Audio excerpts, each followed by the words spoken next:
What if the voice you hear in your head right now isn't actually yours, but a recording played back by a biological machine you never learned how to operate?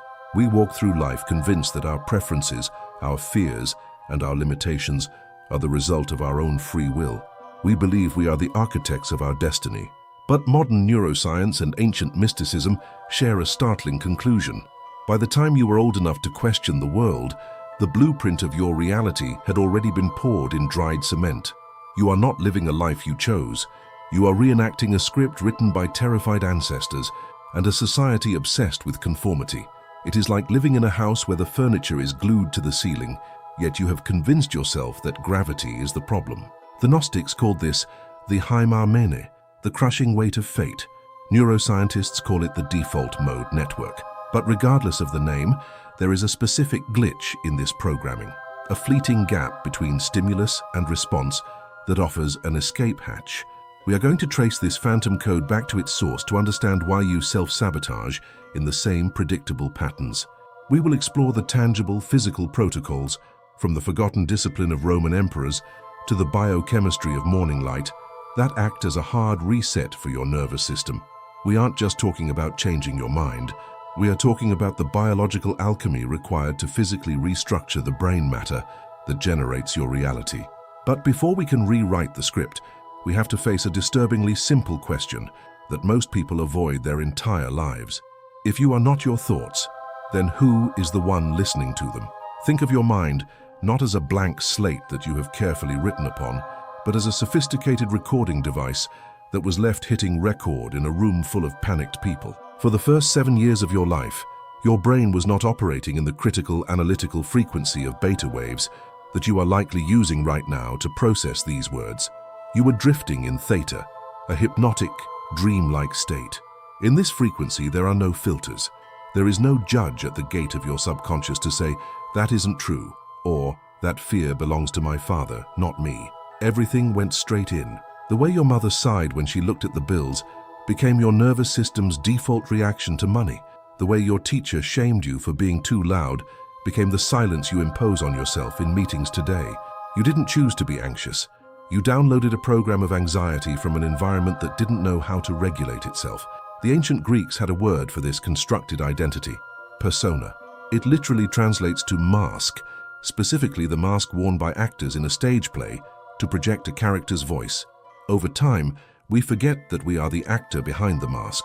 We begin to believe that the painted wood and the scripted lines are who we actually are. We merge with the performance.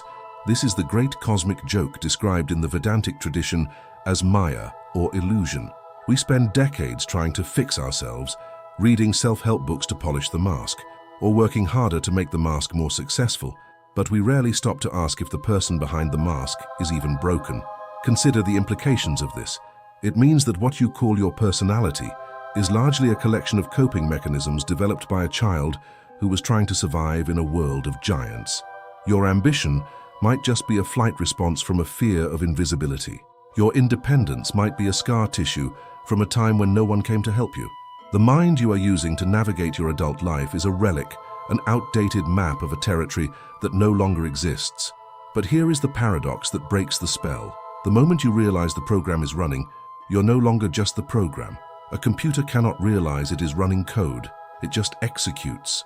The part of you that can look at your own neurotic patterns and say, "Why do I always do this?" is the crack in the prison wall. That observer is the you that was never programmed. The Gnostic Gospel of Thomas hints at this when it says, "If you bring forth what is within you, what you bring forth will save you.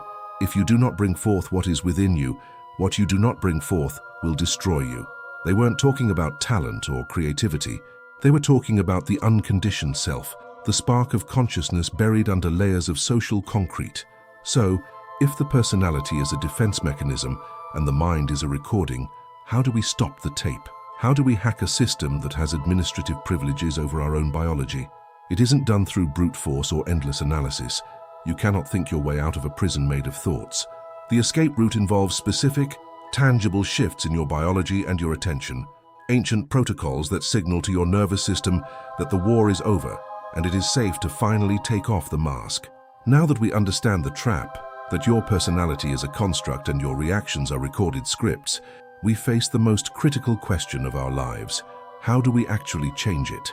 How do we break the seal on a mind that was sealed before we could speak? The mistake most people make is trying to fight the program with the program. They use their anxious thoughts to try and fix their anxiety. They use their conditioned willpower to fight their conditioned habits. It is like trying to lift a bucket while standing inside it. To truly reprogram the machine, you have to step outside of its logic. You have to intervene at the level of hardware, operating system, and input. There are 5 specific keys to this process. These aren't just good habits. They are biological and philosophical interrupt codes that stop the automatic loop of your past and allow you to insert a new command for your future. The first key, the Solar Protocol.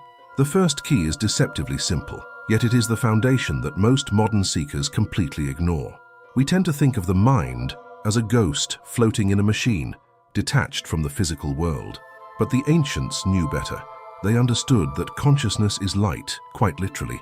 The Egyptians worshipped Ra, the sun, not just as a god in the sky, but as the animator of intelligence. The Vedas speak of Surya as the soul of all that moves and is still. This wasn't primitive superstition. It was an intuitive understanding of biology that we are only now relearning. Your brain is a dark room, sealed in bone, waiting for a signal to tell it what reality is. That signal is light. When you wake up and immediately look at a screen or stay in a dark room, you are telling your biological machine that it is still night, or worse, that the source of your reality is a digital fabrication. But when you expose your eyes to raw morning sunlight, a specific spectrum of blue light hits the melanopsin cells in your retina. This sends a direct electrical signal to the suprachiasmatic nucleus, the master clock of your brain. This is the hard reset. It triggers the release of cortisol, not the stress kind, but the wake up and live kind, and starts a timer for the release of melatonin 12 hours later. But more importantly for our purpose, it regulates serotonin and dopamine production. These are the neurotransmitters that determine whether you feel like a victim of your life or the protagonist of it. If your neurochemistry is off because you are living in a cave of artificial light, no amount of positive thinking will rewrite your program. You are trying to install new software on a computer with a fried motherboard. The practice is non-negotiable. Before you consume the digital world, you must commune with the physical one. You must let the sun calibrate your instrument. By doing this, you are stepping out of the virtual reality of your anxieties and anchoring yourself in the cosmic rhythm of the planet. You are signaling to your ancient biology that you are awake, you are safe, and you are ready to receive. But if light sets the rhythm, we need something else to clear the static that has built up in the system over decades. This brings us to the second key, and it requires something the modern world tries desperate to avoid: discomfort. The second key, the somatic exorcism. We often treat the body as a taxi for the brain, a vehicle we just drag around to meetings. But the body is not a taxi. It is the library where your history is stored. Every trauma, every repressed emotion, every time you were told to be quiet or sit still as a child, that energy didn't just vanish. It was pushed down into the nervous system, into the fascia, into the very posture of your spine. The book, The Body Keeps the Score, popularized this, but the Greeks built their entire civilization on it. The gymnasium wasn't just a place to get ripped.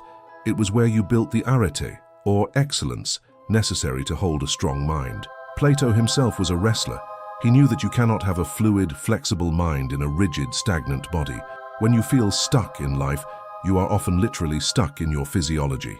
The program of fear and hesitation is a physical loop of shallow breathing and muscular tension. To rewrite the mind, you must move the body with enough intensity to break that loop. This is the alchemical sweat. It is the moment in a run, a lift, or a sprint where the chatter of the mind finally shuts up because the body needs all the oxygen. In that silence, the old program cannot run. You are flushing the chemistry of the past out of your system. Friedrich Nietzsche, the philosopher who waged war against the stagnation of his era, said, "Sit as little as possible. Give no credence to any thought that was not born outdoors and while one moved freely." He understood that thoughts generated while sitting in a stagnant room are often just recycled anxieties. Thoughts born in motion are fresh, dynamic, and alive. The practice here is to use physical sensation to interrupt the mental narrative. When you are pushing a heavy weight or sprinting up a hill, You cannot worry about your email or your awkward conversation from 3 years ago. You are forced into the absolute present, and it is only in the present that reprogramming can happen. The past does not exist in the gym. The future does not exist on the trail. Only the breath exists, and in that breath you are free. Once the body is clear and the chemistry is calibrated, you are finally ready to confront the noise directly. But be warned, this third key is the one that most people find the most terrifying because it involves meeting the stranger who has been living in your house. The third key, the silence of the signal. If you observe your mind right now, you will notice a relentless stream of commentary. Is this video too long? I'm hungry. I should have done that differently. What if I fail? This voice is the narrator of your programming.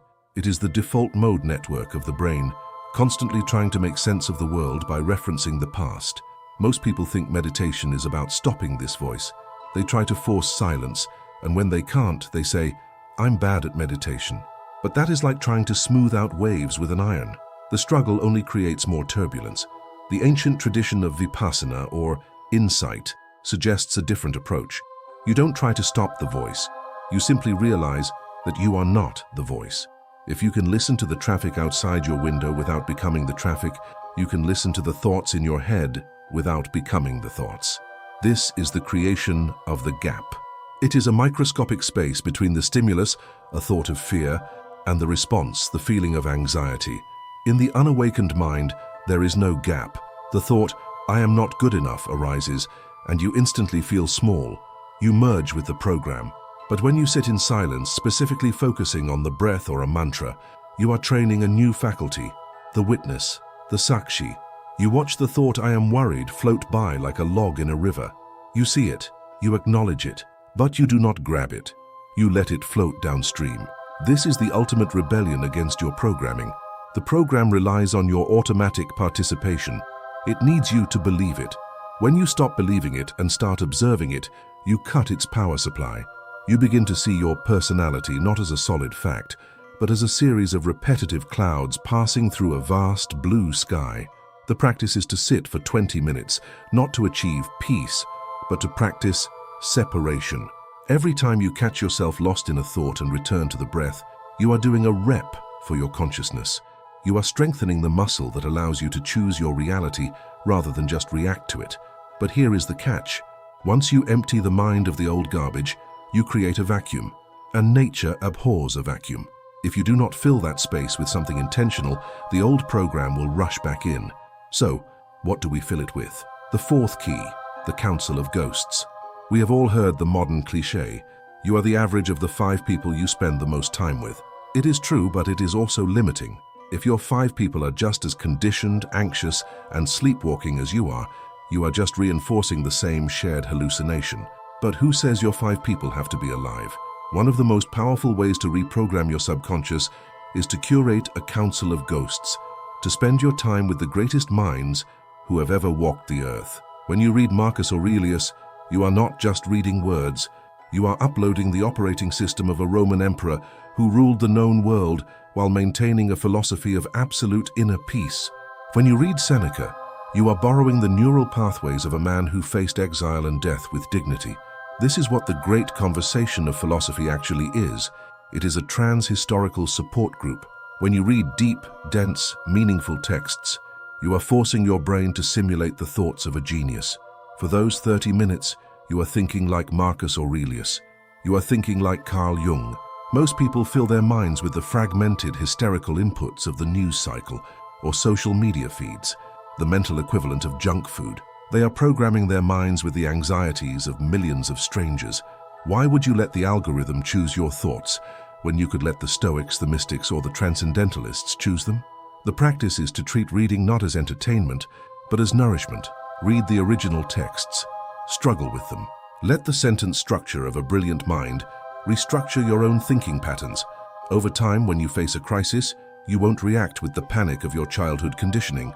You will hear a whisper of a different kind of wisdom, a calm voice from 2,000 years ago reminding you that this too is necessary. You are replacing the software of the village idiot with the software of the philosopher king. Now we have the hardware-optimized sun body, the old noise-turned-down meditation, and the new wisdom-installed reading. There is one final key, the one that turns this potential into reality. It is the act of conscious design. The fifth key, the architect's pen. The final step is where the woo-woo meets the neuro. We have to talk about visualization, but not the wishful thinking kind. We are talking about instructing the reticular activating system, RAS. The RAS is a bundle of nerves at your brainstem that filters out unnecessary information so the important stuff can get through. It is why, when you decide to buy a red car, you suddenly see red cars everywhere. They were always there. Your RAS just wasn't looking for them. Your subconscious programming has set your RAS to look for danger, rejection, and limitation. It is scanning the room for evidence that you are not good enough, and because it is looking, it finds it. To reprogram this, you must consciously give the RAS a new target. This is the power of intentional thinking or active imagination. It isn't about sitting on a couch dreaming of a Ferrari. It is about mentally rehearsing a new way of being with such emotional intensity that your body cannot tell the difference between the visualization and reality. Neuroscience tells us that the brain uses the same pathways to see something and to imagine seeing something. When you close your eyes and vividly imagine yourself handling a difficult situation with calm, confidence, and grace, feeling the steady heartbeat, the relaxed shoulders, the clear voice, you are literally laying down the neural tracks for that behavior. You are paving the road before you drive on it. This is what elite athletes do. They don't just hope to win. They have run the race in their mind 1,000 times before the starting gun fires. They have programmed their nervous system to execute excellence on autopilot. The practice is to take 10 minutes a day to mentally rehearse your future self, not just the goals you want to achieve, but the person you want to be. How does that version of you breathe? How do they walk? How do they react when things go wrong? By doing this, you are flipping the script. Instead of your past dictating your present, you are letting your future dictate your present. You are pulling the you that hasn't happened yet into the now. You might be thinking, this sounds like a lot of work, and you are right. It is work. It is the great work the alchemists spoke of, the transmutation of the leaden, heavy, conditioned self into the gold of the awakened consciousness. But consider the alternative. The alternative is to remain a recording. The alternative is to live the rest of your life reacting to triggers planted in you when you were 5 years old. The alternative is to never find out who you actually are. And as we begin to integrate these 5 keys, the sun, the body, the witness, the wisdom, and the vision, we start to notice something strange. The world around us hasn't changed. The traffic is still there, the bills are still there, the challenges are still there, but the experience of it is completely different. Why? Because the receiver has changed. The static is gone. The music is finally coming through clear. But even with these tools, even with this clarity, there is one final lingering shadow, a philosophical trapdoor that we must open before we finish. Because if we successfully reprogram the mind, if we strip away the fear, the conditioning, the old identity, what is left? This brings us to the edge of the known map, to the question that haunts every philosopher and every seeker who has ever dared to look behind the curtain. Here is where the floor drops out from under us. We have spent this entire journey talking about reprogramming the mind. We have discussed the tools, the sunlight, the movement, the silence, the wisdom, as if you are the mechanic fixing a broken engine, as if you are the architect redesigning a house.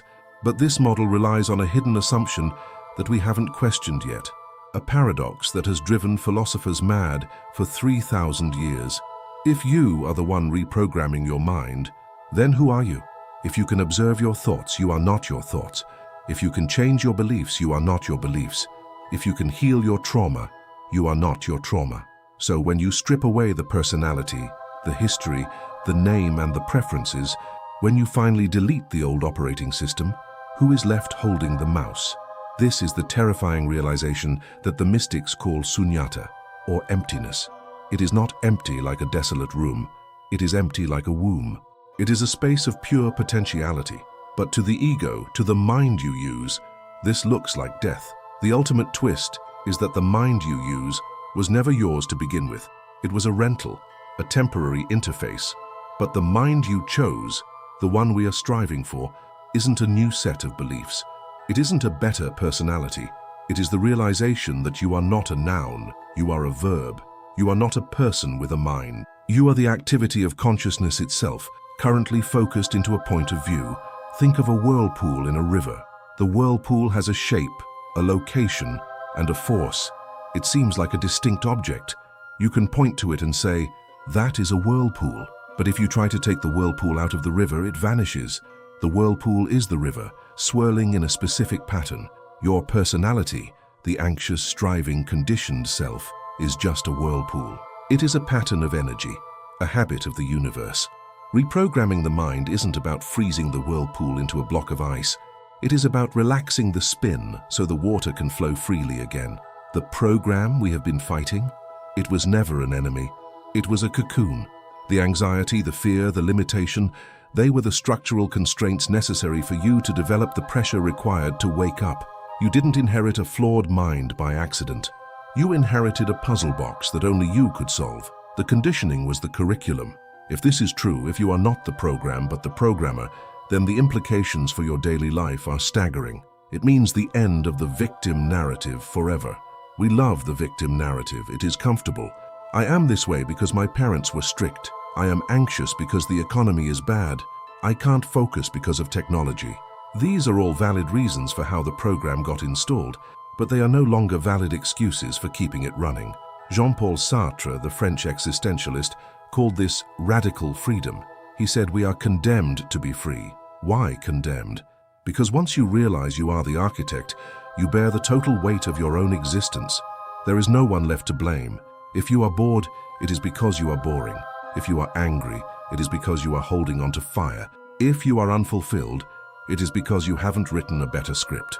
This is the heavy price of the red pill. The moment you start using the tools, the sun, the sweat, the silence, you are stepping out of the collective trance. You are becoming a glitch in the matrix of society. People around you might not like it. When you stop playing the game of shared misery, you become a mirror reflecting their own lack of freedom. They will try to pull you back into the old scripts. They will say you've changed, and you will have to look them in the eye and say, yes, that was the point, but the responsibility goes deeper than just your social circle. The concept of epigenetics suggests that our experiences, our traumas, and our triumphs can leave chemical markers on our DNA that are passed down to future generations. The mind you use today becomes the biological baseline for your children tomorrow. If you do not do the work of reprogramming, if you leave the fear and the limitation running in the background, you are literally passing the virus to the next generation. But if you do the work, if you clear the static, heal the body, and expand the consciousness, you are breaking a chain of trauma that might have stretched back for centuries. You are doing the work your ancestors couldn't do, so your descendants won't have to. This is the ultimate dignity of the human experience. We are the transitional generation. We are the ones waking up in the middle of the surgery, realizing we have the scalpel in our own hands. So we return to where we started, but looking from a higher vantage point. The mind you use is not the mind you chose. At the beginning of this video, that sentence sounded like a tragedy. It sounded like you were a victim of brainwashing. But now, hopefully, you see it as an invitation. The fact that you didn't choose your starting mind is the greatest gift you could have received. Because if you had started perfect, you would have never needed to seek. You would have never needed to struggle, to question, to learn, to grow. You would have been a static statue of perfection, frozen in time. But because you started broken, because you started conditioned, you were forced to go on a journey. You were forced to become a mystery hunter in your own psyche. The ancient alchemists had a saying, Visita interiora terrae rectificando in vinis occultum lapidem.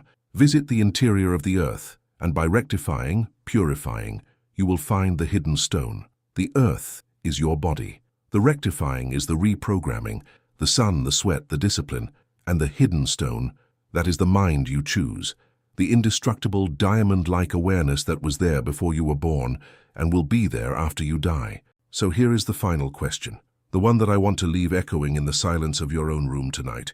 If the universe is indeed a giant mind, and you are a way for that mind to know itself, then perhaps you didn't choose your mind, but your mind chose you. Perhaps every limitation, every fear, and every challenge was placed there precisely to see if you had the courage to rewrite it. The script is in your hands now. The ink is the sweat of your brow. The light is the sun in your eyes. And the story. The story is just beginning. If you want to continue this exploration of the mysteries of the mind and reality, consider subscribing. We are building a library of the unknown here, a digital council of ghosts for those who refuse to sleepwalk. The algorithm will try to feed you distraction. We are here to offer you depth. The hunt continues.